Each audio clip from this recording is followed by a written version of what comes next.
시편 39편은 시편 1권의 38편과 함께 죄로 인한 고통을 호소하는 마지막 탄식 시입니다. 그러나 38편과는 다르게 죄와 고통의 연관성이 흐릿하게 연결될 뿐이죠. 그래서 일부 학자들은 39편의 시인이 말하는 탄식이 병 때문이 아니라 나이 들므로 인한 슬픔 때문일 것이라 제안하기도 했습니다. 왜냐하면 39편에서 인생의 헛됨을 노래했던 코엘렛, 즉 전도서의 감성이 느껴지기 때문이죠. 하지만 이 또한 하나의 제안일 뿐입니다. 모든 시가 그렇듯 시편의 매력은 시적 허용으로 인한 다양한 해석이 가능하다는 것입니다. 당신에게는 39편이 어떻게 읽힐지 궁금해지네요. 39편의 표제에는 여두둔 형식으로 부르는 노래라는 낯선 말이 나옵니다. 역대상 25장 1절에 따르면 여두둔은 아삽, 헤만과 함께 다윗의 찬양대를 이끌었던 사람입니다. 그러니 여두둔 형식으로 부른다는 것은 여두둔의 연주를 따라 혹은 여두둔이 쓴 곡조를 따라 부른다는 뜻이지 않을까 싶습니다.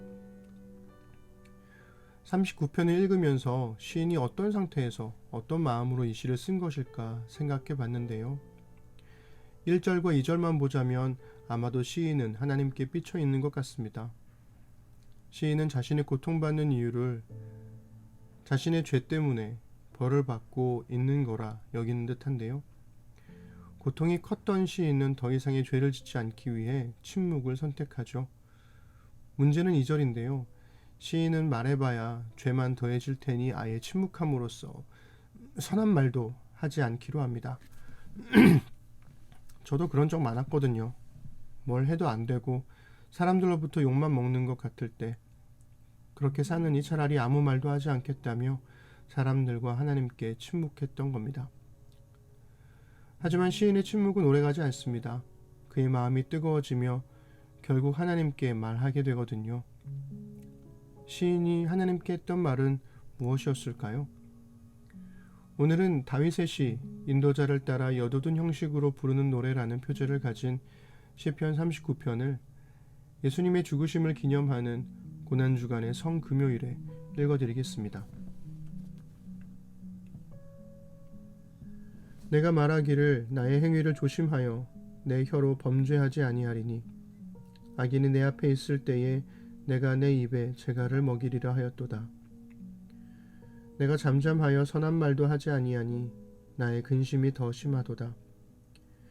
내 마음이 내 속에서 뜨거워서 작은 소리로 읊조릴 때에 불이 붙으니 나의 혀로 말하기를 여호와여 나의 종말과 연한이 언제까지인지 알게 하사 내가 나의 연약함을 알게 하소서. 주께서 나의 날을 한 뼘 길이만큼 되게 하심에 나의 일생이 주 앞에는 없는 것 같사오니 사람은 그가 든든히 서 있는 때에도 진실로 모두가 허사뿐이니이다. 셀라. 진실로 각 사람은 그림자같이 다니고 헛된 일로 소란하며 재물을 쌓으나 누가 거둘지는 알지 못하나이다. 주여, 이제 내가 무엇을 바라리요?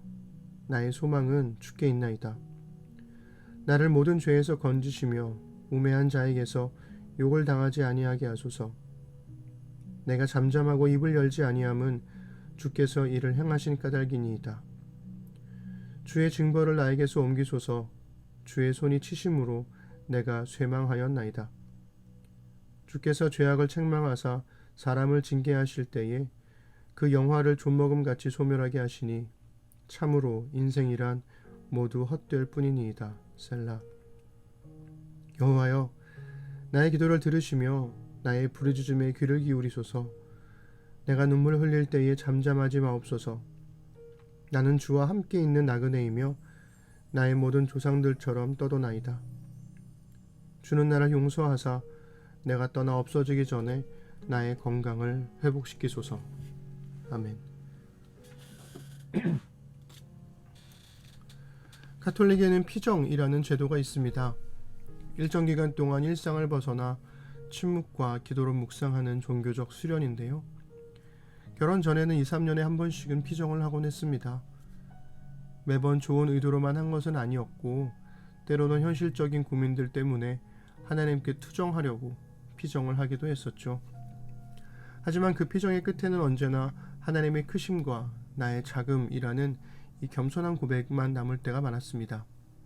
그 시기에 39편을 좀 더 주의 깊게 읽었더라면 더 좋지 않았을까 생각해 봅니다. 침묵을 선택했던 시인이 그 마음의 뜨거움으로 고백한 것은 사람의 자금이었습니다. 시인은 하나님 앞에서 자신의 날이 한 뼘 길이만큼밖에 안 돼서 마치 주 앞에는 없는 것 같은 일생이라고 말합니다. 6절에서는 사람의 일생이 그림자같이 헛되다 말하며 11절에서는 인생이란 모두 헛될 뿐이라고도 말하죠. 하지만 그렇게 보잘것없는 인생이라고 말하던 시인은 오히려 나의 소망은 주께 있다고 말합니다. 주의 징벌을 나에게서 옮기소서라고 요청하죠. 비록 보잘것없는 사람의 일생이기에 하나님께는 주의 징벌로 인한 시인의 고통이 보이지도 않을 테지만 시인이 하나님께 소망을 두고 하나님께 기도하며 용서와 회복을 바랄 때 하나님께서는 그 보잘것없는 시인의 일생과 고통에 주목하신다는 확신이 이 시인에게 있던 게 아닐까 싶습니다. 모든 인생이 보잘것없지만 주를 바라고 믿는 사람의 인생은 하나님께 그만한 가치가 있습니다. 12절에 있는 나는 주와 함께 있는 나그네 라는 시인의 고백은 39편을 오랫동안 곱씹게 만들었습니다. 성금요일과 39편이 어울리지 않는 것 같아서 아쉬웠는데요.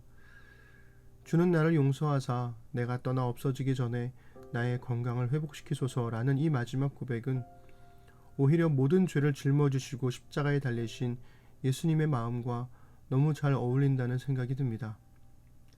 하늘의 영광을 버리고 이 땅에 오신 예수님이야말로 주와 함께 있는 나그네셨습니다. 그리고 예수님을 믿음으로 하나님의 자녀가 된 모든 그리스도인들도 주와 함께 있는 나그네죠.